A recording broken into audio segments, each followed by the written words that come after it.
철학하는 사람들 중에 동일성의 지옥, 차이의 천국, 그런 논의들이 있습니다.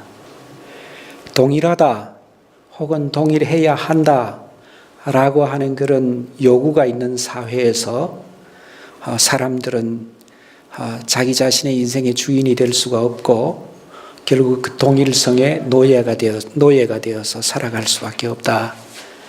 그러나 차이가 칭찬되고 좋게 여겨지는 사회에서는 각각 사람들은 자기가 자기의 주인이 되어서 다른 사람과 다른 자기의 모습을 마음껏 가꾸어 갈 수 있다는 점에서 차이가 귀하게 여겨진 사회 안에서 사람들은 더 큰 자유와 안식과 기쁨과 자기 형성의 길을 열어갈 수 있게 된다. 그런 이야기가 동일성의 지옥과 차이의 천국이라고 하는 논의 안에 깃들어 있는 생각입니다. 제가 중학교 2학년 때였는데 저희 집이 너무 아마 벌써 했던 얘기인지도 몰라요. 집이 너무 가난해서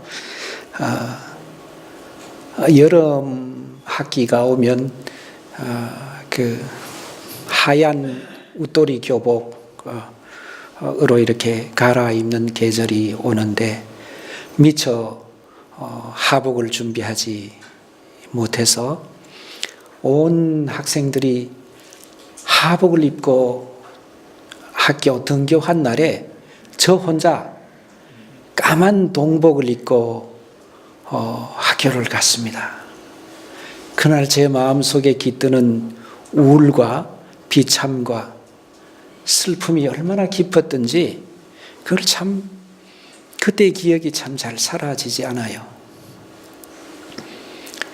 만약에 그 동일성의 지옥, 모든 사람이 다 같은 색깔의 옷을 입지 않아도 되는 사회, 각자가 자기가 원하는 옷을 입고 학교를 가서 그 누구도 다르다는 것 때문에 비난받지 않을 수 있는 사회였다면 그런 우울과 비참, 슬픔을 겪지 않았을 것 같다는 그런 생각을 해봅니다.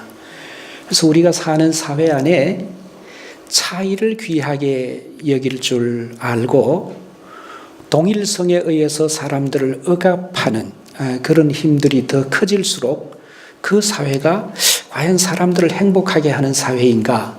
라는 이런 질문을 던질 수 있어야 된다고 생각을 합니다. 근데 제게 요즘 걱정이 하나 있습니다. 지금 한창 우리는 그 남한과 북한이 이제 얼마 있지 않으면 통일이 될 것 같은 평화의 새로운 세상이 올 것 같은 큰 기쁨 안에 있지만 다른 한편으로는 북한이란 나라에 사는 사람들이 이 남한에 자본주의라고 하는 이 동일성의 지옥으로 끌려 들어와서 하루하루를 살아가는 일에 있어서 필연성의 노예가 될 수밖에 없는, 그래서 정규직과 비정규직이 갈라지는 세상, 청년 실업이 늘어나는 세상, 대학을 졸업하고 좋은 직장을 얻어야 되는데 자신은 그런 일로 상관없이 공부하는 일하고는 전혀 상관없는 인생을 살고 싶은데 그렇게 살지 않으면 생존이 보장되지 못하는 이런 사회, 이런 자본주의 사회의 동일성 하에서 사람들이 고생하면서 살아야 되는 건 아닐까, 그런 생각을 해봅니다. 사실은 베트남이나 중국 같은 공산주의 체제도 사실은 거의 자본주의 사회의 형태로 삶의 방식이 동질화되어 가고 있고, 우리나라도 북한의 가난을 해결하기 위해서는 IMF나 월드뱅크의 재정 지원을 받아서 북한이 자본주의적으로 잘 개발될 때 그 사람들의 물질적인 토대가 풍요해질 수 있다. 틀린 얘기는 아닌데 자본주의 세상 안에 살아보니까 그렇게 행복하지만 않더라고요. 자기 스스로 어쨌든 간에 상당한 정도의 부를 축적하기 전에는 언제나 그 삶이 고단하고 좀 비극적이고 그런 삶의 여정인데, 그런 여정에 북한에 있는 모든 사람들도 남한에 있는 젊은이들처럼 곤혹스럽게 생의 길을 열어가야 할까? 혹시 이거는 또 다른 의미에서 동일성의 지옥을 만들어 가는 과정이 아닐까? 물론 지금 현재 북한의 사정이 뭐 그렇게 좋다는 얘기는 전혀 아닙니다. 여전히 거기도 또 다른 전체주의 체제 하에서 말하자면은 백두혈통에게 무조건적으로 찬양과 복종을 해야 하는 그런 의미에서 또 다른 형태의 동일성의 지옥이라고 볼 수도 있죠. 그러나 우리는 어떻게 하면은 우리가 사는 이 세상이 좀 더 다른 삶이 가능하다.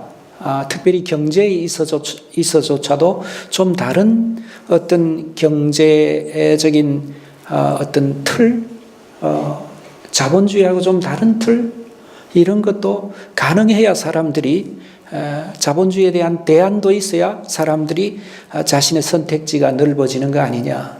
이런 고민들이 제 개인 속에는 좀 있습니다. 답이 있다는 게 아니고 그런 질문이 있다는 거죠. 오늘 우리 이 성경 본문 말씀에 나오는 이 부자 청년, 이 살고 있던 그 시대에는 실제로 하나의 경제 체제만 존재하던 시대는 아니었습니다. 우리가 아는 그리스라고 하는 나라, 소크라테스나 플라톤이 한창 활동하고 아주 로마가 등장하기 전에 한 시대를 풍미했던 그 그리스라고 하는 나라의 일반적인 경제의 형태는 이런 거였습니다. 여자들과 노예들이 가사를 담당해서 먹는 것들을 책임지면 남자들은 바깥으로 나가서 그 사회의 공공성의 영역에서 어떻게 하면 더 좋은 사회를 만들 거냐, 참된 인간이란 무엇이냐라고 하는 정치 사회적인 혹은 철학적인 질문을 던지면서 그 사회를 구성해 나가는 책임을 진 자유민이었습니다. 그러니까 이 남성들이 지녔던 이런 철학과 정치의 자유, 시민권, 이런 부분들은 그 사회에서 노예들의 노동과 여자들의 노동에 의해서 필연성의 문제가 해결되었을 때 가능했다. 저에게 필연성이라고 하는 말은 이런 겁니다. 식물이 신진대사를 해서 필요한 만큼 열량을 갖추어서 그 몸이 생존 가능하듯이, 혹은 동물이 그날의 사냥을 다 해서 그날의 식품이 마련되었을 때 고기까지가 필연성이라고 얘기한다면 그 필연성으로부터 자유로워질 수 있는 사람은 사실 없고 그건 불가피한 거죠. 노예와 여성들은 이 문제를 책임졌습니다. 옷을 짓고 그리고 농사를 짓고 그리고 밥을 하고 하는 노동을 해서 필연성의 문제를 해결했습니다. 그런데 필연성의 문제와 탐욕 사이에는 좀 거리가 있는데 그 시대의 그 사람들은 필연성의 경계를 넘어서서 탐욕으로 가지는 않았습니다. 무슨 얘기냐 하면 필연성이 채워지면 그걸로 좋겠습니다. 이런 거죠. 호랑이가 나가서 사냥을 했는데 그날 먹을 거 다 먹었으면 앞으로 다른 짐승들이 지나가도 죽이지 않습니다. 그냥 자기 몸의 신진대사에 필요한 만큼 채워지면 그걸로 끝이에요. 그런 삶을 산 사람들도 있는데 아메리칸 인디언들의 경우에 예를 들어서 그날 좀 고기를 먹어야 되겠다 그러면은 산으로 가서 산에 구덩이를 하나 깊게 한 50cm 지름, 40cm 지름으로 한 1m 이상 이렇게 파두면, 그리고 그 구덩이 안에다 맛있는 걸 좀 놔두면 칠면조들이 가다가 거기를 빠지는 거예요. 그럼 한 7, 8마리가 보통 빠진대요. 근데 그 7, 8마리가 빠져서 못 나오면 그거를 다 꺼내가지고 이렇게 본 다음에 제일 못나고 제일 연약하고 못생긴 거를 잡아서 집으로 오고 나머지 튼실한 놈들은 다 그냥 다시 놓아준대요. 왜냐하면 그날 먹을 게 충분하니까. 그리고 그 놓아주는 순서도 그 자연이 더 풍부해져서 더 힘센 아이들이 더 잘 자라서 그 자연이 더 건강해질수록 우리에게 더 좋다. 그렇게 해서 탐욕이 작동하는 게 아니라 자연과 우리 사이에 함께 살아가는 삶의 길을 열어가는 거죠. 근데 지금은 나라의 경우에 뭐 그런 얘기들이 있습니다. 바다에 가서 고기를 잡는 사람들이 큰 거는 잡고 작은 건 놓아준대요. 왜냐하면 큰 게 돈이 되니까. 그래서 큰 거를 잡고 작은 걸 놔두면 고기들이 안 잡히려고 스스로 안 큰대요. 그게 사실인지 아닌지 참 알 수는 어려운데, 그럼 점점 그 자연 세계는 고갈되어 가는 거죠. 예. 그래서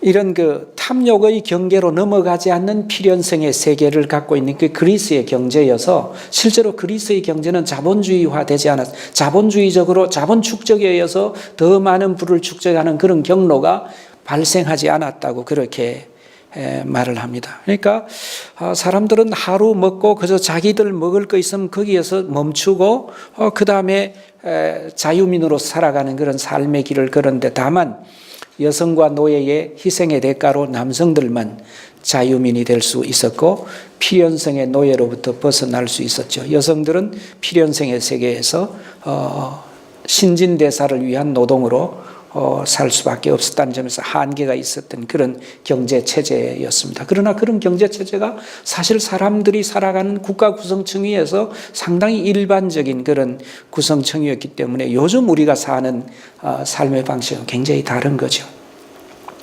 그런데 이스라엘은 또 다른 형태의 경제체제를 가지고 있었는데, 이스라엘은 희년 경제라고 하는 것을 주로 가지고 있었습니다. 그래서 이스라엘은 땅을 하나님께서 배분해 줬기 때문에 각각 그 땅에, 자기 땅에서 살다가 병이 들거나 힘든 일이 많아서 혹은 흉작이 들어서 그 땅을 팔아야 할 경우가 있다고 하면 그 땅이 희년이 돌아올 때까지 몇 년 추수할 수 있느냐 에 따라서 그 땅의 가격이 정해지는데, 시간이 지날수록 희년이 가까워올수록 그 땅의 값이 떨어집니다. 그러니까 우리는 지금 상상할 수 없죠. 주택의 가격이 떨어진다, 토지의 가격이 떨어진다라고 하는 상상할 수 없는데, 그건 탐욕과 관련돼서 그 가격이 결정되기 때문에 그런 거죠. 그런데 희년 경제는 50년이 되면 그 땅을 원주인에게 돌려줘야 됩니다. 그렇기 때문에 1년 전에 땅을 사면 내년이면 원주인에게 돌려줘야 되니까 그 값이 떨어지는 거죠. 주택가격 저감의 원칙, 그런 원칙을 가지고 있는 경제였습니다. 매 7년마다 빚을 탕감해 줬습니다. 매 7년 안식일 때마다 자기에게 빚진 사람에게 그 빚이 없는 걸로 우리식으로 말하면 파산면책하는 그런 경제 구조를 가지고 있었습니다. 우린 지금 파산 면책이 그렇게 너그럽지 못하죠. 그런데 희년 경제에서는 그 파산 면책의 제도를 갖고 있었는데, 우리 주기도문에서 우리가 우리의 죄를 사해 준 것 같이 우리의 죄를 용서해 주시옵소서라고 말할 때에 그 죄란 말은 빚이라는 말입니다. 그런데 그 빚이라는 말은 경제적인 부채라는 말이고, 그 경제적인 부채를 희년 경제에서는 그 사람들의 삶의 여정 속에 실제로 경험하는 것들입니다. 희년 경제에서 7년이 되면 자기한테 빚진 사람의 빚을 탕감해 줬으니까, 부채를 걸머진 사람에게 부채를 탕감해 줬으니까 그 경험을 가지고 주님, 우리가 우리에게 빚진 자를 용서해 준 것처럼 우리의 죄를 용서해 주시옵소서라고 했을 때에 그 기도는 굉장히 실감 가는 경제체제 내부에서 자신들의 삶의 경험과 더불어서 일어나는 그런 일이었습니다. 이게 공허한, 그러니까 무슨 우리 내면 세계에 무슨 내가 누구를 용서해 주지 못했는데 그런 정도를 넘어서서 내가 누구를 용서를 해줬는데 너그럽게 용서해 준 경험이 있습니다. 그런 경험에 비추어서 나도 주님께로부터 용서받고 싶습니다 라고 하는 그런 기도인데, 그게 물질적인 토대까지 연결되어 있으니까 훨씬 더 하나님을 향한 용서의 기도가 정말 삶과 가슴과 현실에 그대로 그 기도와 함께 삶에 와닿는 그런 희년 경제 체제를 가지고 있었습니다. 그래서 우리가 생각하는 것하고 전혀 다른 이스라엘 사람들의 삶의 방식이, 경제체제가 있었던 거예요. 근데 이런 경제 체제에 대해서까지도 못마땅하게 생각하는 일군의 그룹이 있었는데 그 사람들을 일컬어서 견유학자라 그랬습니다.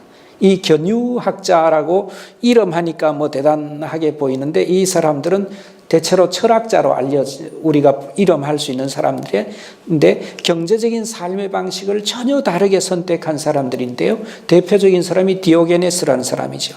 도시에 대체로 네 거리 한 코너 정도의 큰 통을 놓고 그 통 안에 들어가서 이제 잠을 자고 거기서 먹고 그렇게 사는데 웃도리를 이만큼 안 입고 아랫도리만 대강 이렇게 두루 걸치고 사는 그런 사람들이죠. 어느 날 디오게네스 거기 그 통 안에 있는데 알렉산더 대왕이 와서 내가 너한테 뭘 도와주면 좋겠느냐 그러니까 비켜라. 햇볕이 필요하다. 그렇게 말했는데 그 말은 사실 그 알렉산더 대왕을 중심으로 살아가는 그 사람들의 경제 체제에 대한 조소와 비난, 그걸 일컬어 시니시즘이라 그러는데 시니컬하다라고 하는 경멸하는 태도, 조소하는 태도도 그 말에서 나왔습니다. 그래서 시니시즘이라는 말은 사실 개처럼 산다는 그런 뜻을 가지고 있습니다.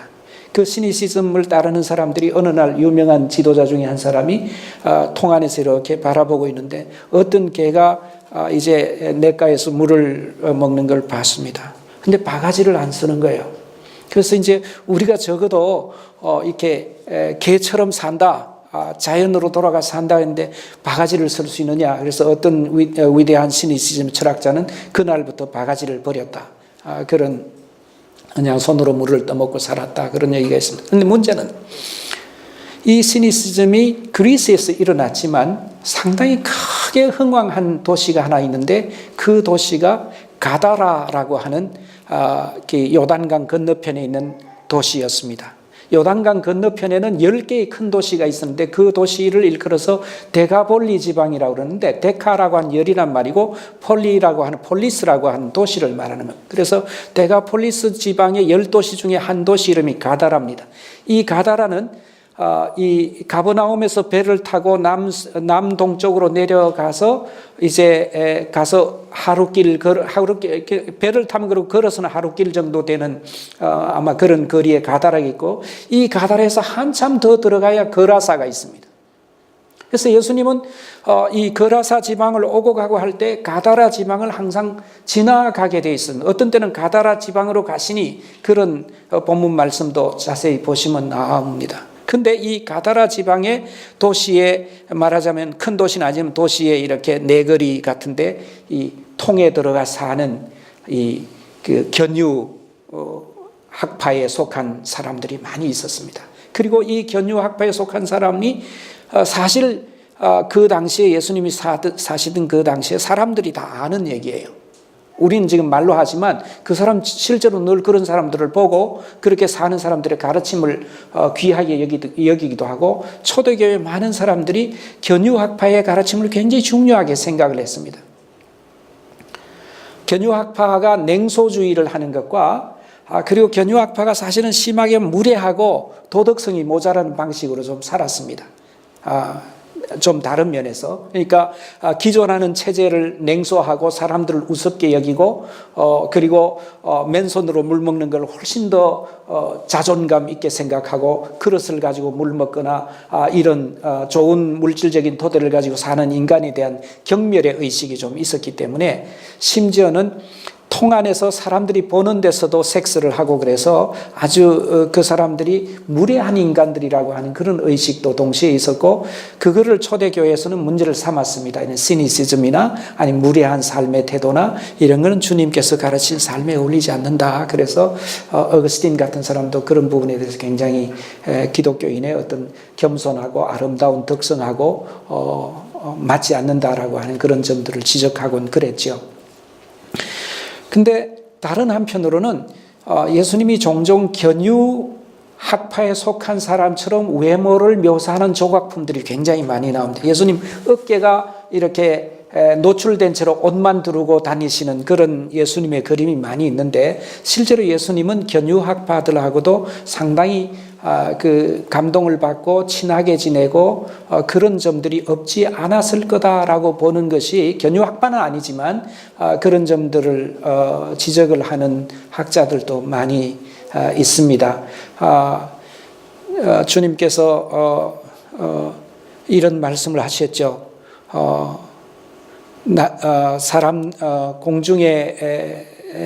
공중에 새도 둥지가 있다. 근데 나의 인자에게는 머리 둘 곳이 없다. 홈리스로 살았다는 얘기입니다. 견유학파들이 일종의 홈리스죠.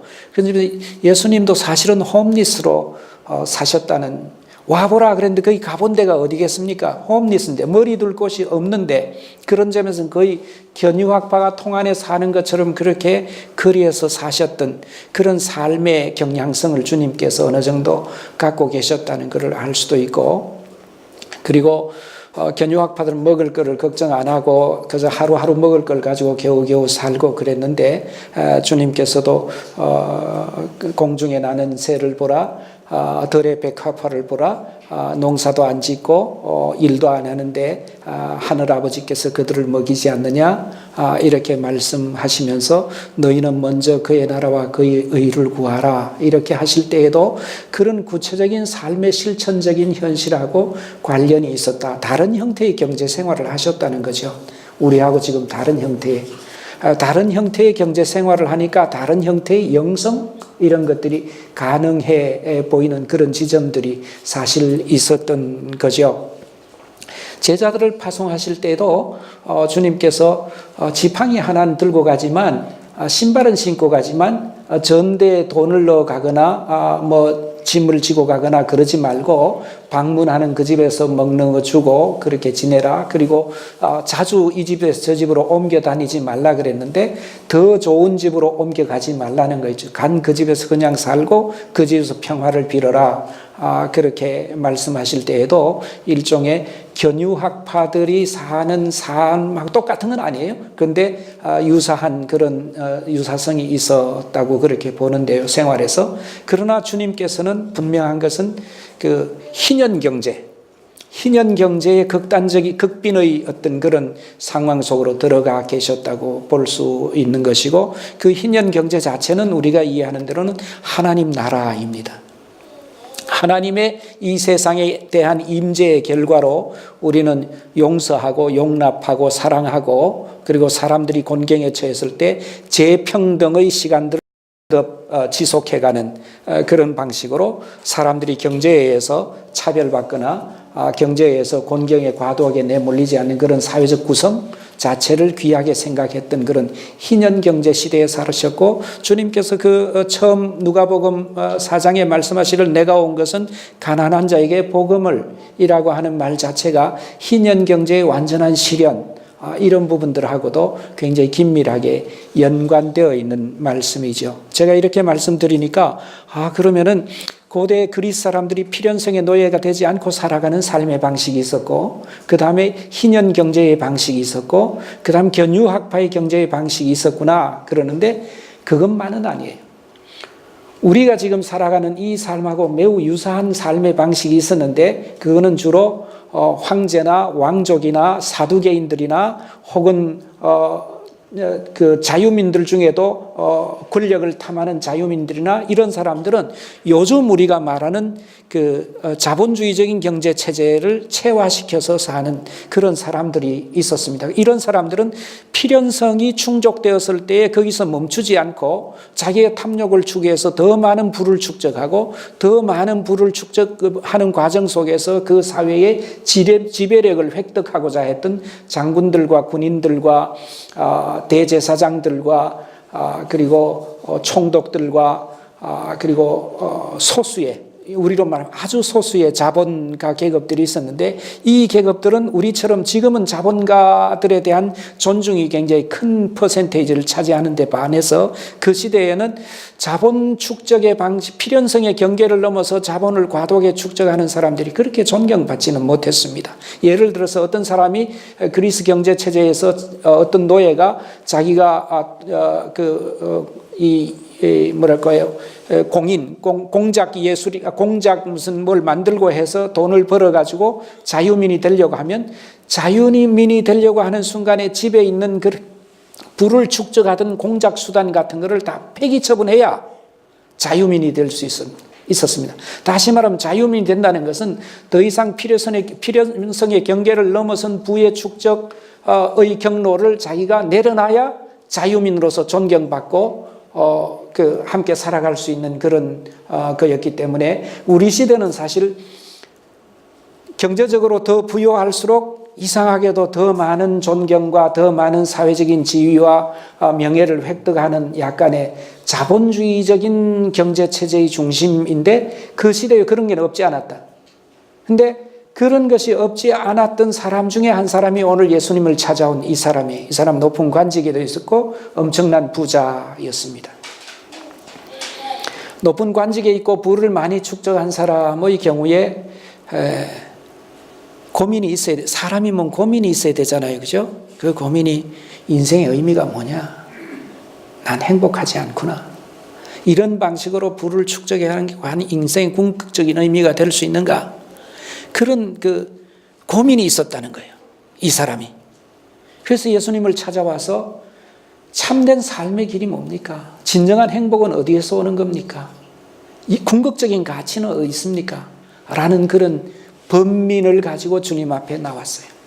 근데 이 사람 굉장히 사회적으로 지위가 높은 사람이기 때문에 예수님을 그렇게 우리가 통상 말하는 이 성경에 자주 나오는 제자들이 예수님을 부를 때 랍비어라고 하는 그런 방식으로 부르지 않고, 그 랍비보다는 좀 낮은 계층에 있는 선생을 부르는 이름으로 선한 선생이여라고 이렇게 불렀습니다. 그러니까 이 사람은 상당히 그 사회적인 지위나 부나 권세를 가지고 있으면서 예수님을 찾아왔을 때 고민을 나누긴 나눴는데, 그 고민을 나누는 그 선생님을 그다지 대단한 선생, 아주 탁월하고 위대한 선생, 자신이 정말 존경해야 될 그런 선생 정도는 아니었던 것 같아요. 그 단어 사용하는 걸 보면.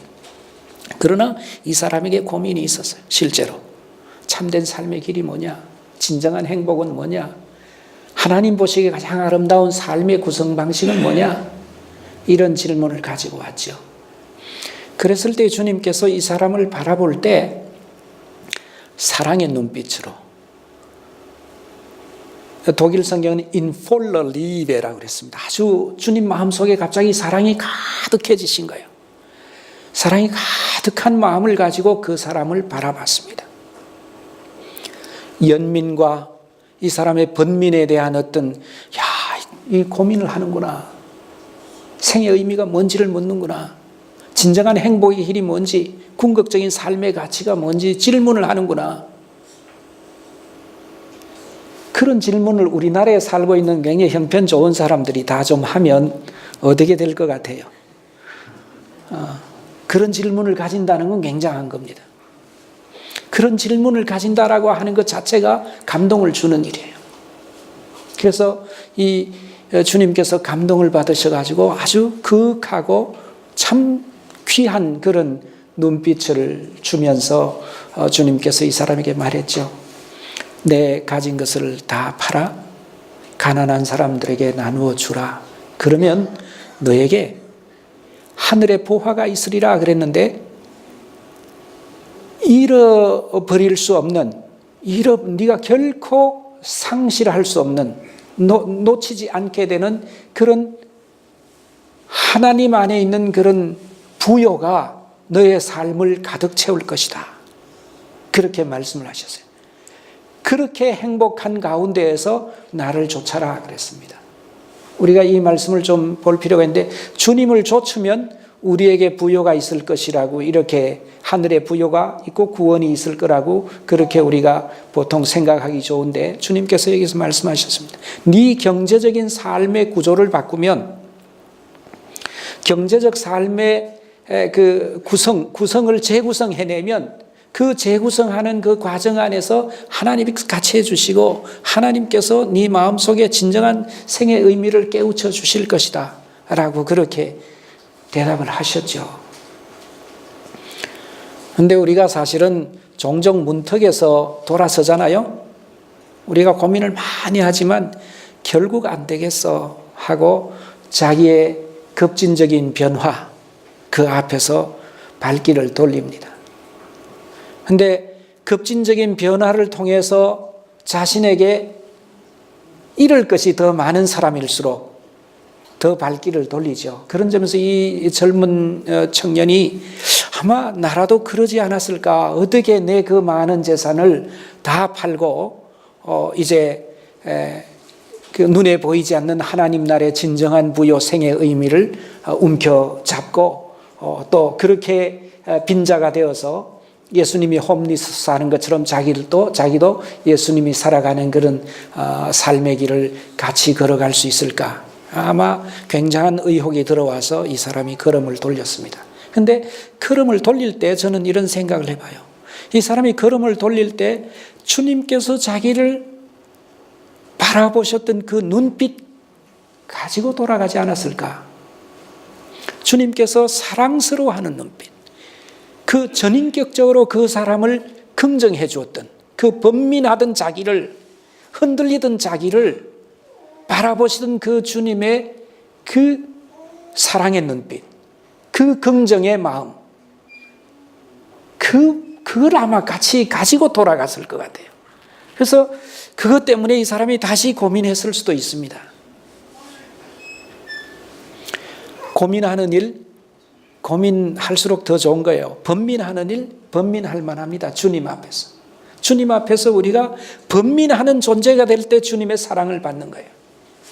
내가 살아가고 있는 삶 자체에 대한 번민이 없고 진정한 생의 의미가 무엇인지를 묻지 않고 기왕에 내가 이 시대가 주는 가치체계 안에서 그 안에서 그냥 살아가고 고민이 없으면 이 주님의 사랑의 눈빛을 어떻게 경험할 수 있을까? 우리의 주님의 사랑의 눈빛을 경험하는 그 순간은 내 삶에 대해서 질문할 때, 내 삶의 의미가 무엇인지에 대해서 내 스스로 혼란스러울 때, 그 혼란을 안고 주님 앞으로 나갈 때 주님께서 우리에게 부어주시는 눈빛은 사랑의 눈빛. 아주 넉넉하고 너의 흔들림과 너의 실수와 너의 번민과 너의 연약함을 다 이해하고 그걸 가지고 끌어안고 괴로워하고 번민하는 이 모습을 주님께서 너무 귀하게 여기시는 분이라고 하는 생각을 하시고 혹시 돌아선 일이 있더라도 다시 그 눈빛을 기억하고 다시 주님 앞으로 나가시는 그런 일들이 있을 수 있다. 나도 그런 길을 살아가 보자. 그런 생각을 해볼 수 있습니다. 그런데 주님께서 그 사람이 돌아가고 나서 뭐라 그랬습니까? 낙타가 바늘 귀를 지나가는 것보다 부자가 하나님 나라에 들어가는 게 더 어렵다. 부자가 하나님 나라의 그 부요를 경험하는 것 더 어렵다. 탄식을 하셨어요. 그 불가능하다. 이렇게 필연성의 경계를 넘어서서 탐욕의 세계로 들어선 사람이 더 큰 부를 축적하기 위해서 생의 경로를 선택한 사람이 그거를 포기하고 하나님 나라의 진실과 하나님 나라의 정의와 하나님 나라의 사랑의 세계로 자기 삶을 재구성하는 일이라고 하는 것은 참으로 어렵다고 탄식을 하신 겁니다. 제자들이 깜짝 놀랐습니다. 그러면 부자는 하나님 나라에 들어갈 수 없습니까? 물었죠. 주님께서 하나님께서는 하실 수 있다 그랬습니다. 하나님께서는 하실 수 있다. 그 사랑의 눈빛 안에서 변화의 가능성은 여전히 남아있다. 하나님의 은총과 자비를 경험하는 사람은 세상이 주는 위로와 안식과 안전과 부요 이런 거를 내놓을 결단을 하는 그런 일들이 있을 수 있다라고 주님께서는 그 일을 긍정하시면서 말씀하셨습니다. 대부분 돌아서지만 그와 같은 지점 앞에서 결단한 사람들도 있습니다. 우리 동네에 그 우당기념관이라고 하는 곳이 있는데 저는 그 앞을 지나갈 때마다 주님을 생각하고 또 그 주님 앞에서 자신을 바꾸었던 사람 우당 이회영 선생을 생각을 합니다. 이 사람은 오성 이한음, 이항복, 예, 이항복, 백사 이항복 선생의 10대 손이고, 정말로 그 가문에 대대로 판서가 나지 않은 적이 없는 그런 집안이었고, 그 아버지도 그 당시 2조 판서였는데, 이분이 상동감리교회를 나갔습니다. 거기 전덕기 목사라고 하는, 우리 역사에서 잘 배우지 못한, 꼭 배워야 하실 분인데, 전덕기 목사라고 하는 아주 유명한 젊은 목사가 있었습니다. 이 전덕기 목사와 이회영 선생은 그 상동감리교회에서 같이 한 동지가 되어서 삶을 살았습니다. 그리고 아버지가 2조 판서였던 아버지가 돌아가신 해에 집안에 노비가 60명이 있었는데 노비를 다 해방을 시켰습니다. 노비를 해방시키고, 그리고 그 당시에 오산학교나 무슨 전국에 흩어져 있는 민족의식을 고취하는 많은 사람들과 학교들, 이런 곳에 많은 돈을 기부하면서 그 삶을 살았습니다. 그렇게 살아가는 동안에 을사보호조약이 세워졌을 때 이거 민족의 독립을 위해서 이러면 안 되겠다. 그래서 이분이 돈을 들여가지고 만주 용정촌에, 지금 말하자면 우리 문익환 목사님이나 윤동주 선생이 살던 그런 마을로 가서 거기다 학교를 세웠습니다. 거기서 독립운동을 해야 되겠다, 이렇게 생각하고, 그리고 이분이 가까이 있는 사람들이 안창원이, 김군이 그 당시에 최고의 지도자들하고 같이 지냈는데, 그 지도자들과 더불어서 이분은 돈이 많은 사람이었습니다. 대대손손 돈이 많아서 마지막에 그 재산을 처분했을 때 600억이 됐다 그러거든요. 요즘으로 치면 아마 삼성 반쯤은 됐을 겁니다, 그 돈이. 근데 그렇게 해서 마지막에는 결국은 이 재산을 처분해서 가소를 끌고 만주로 넘어가서 신흥무관학교라고 하는 걸 세워서 독립운동을 열어갑니다. 근데 그때 해방시켜드린 노비들이 40명이 같이 따라갑니다. 얼마나 그분에게 인격의 감화가 있고 함께 살아가는 삶의 어떤 의미가 있었으면 이분들이 자발적으로 우리 이 어른하고 같이 가겠다. 그래서 이 가문이 6형제와 함께 재산을 다 처분하고 넘어가서 민족의 독립을 위해서 일을 하는 분이었습니다. 이분이 그리스도인이었습니다. 그리스도인으로서의 자신의 삶의 길을 걸어가는 여정 속에서 이 부자 청년하고 비슷했던 거죠. 그런데 이걸 다 정리를 하고 새로운 세계로 나갔습니다. 노비를 해방하는 결단을 하고요. 그거는 그 시대의 가치였죠. 그리고 여성들이 재혼하는 일을 적극적으로 지지를 했습니다.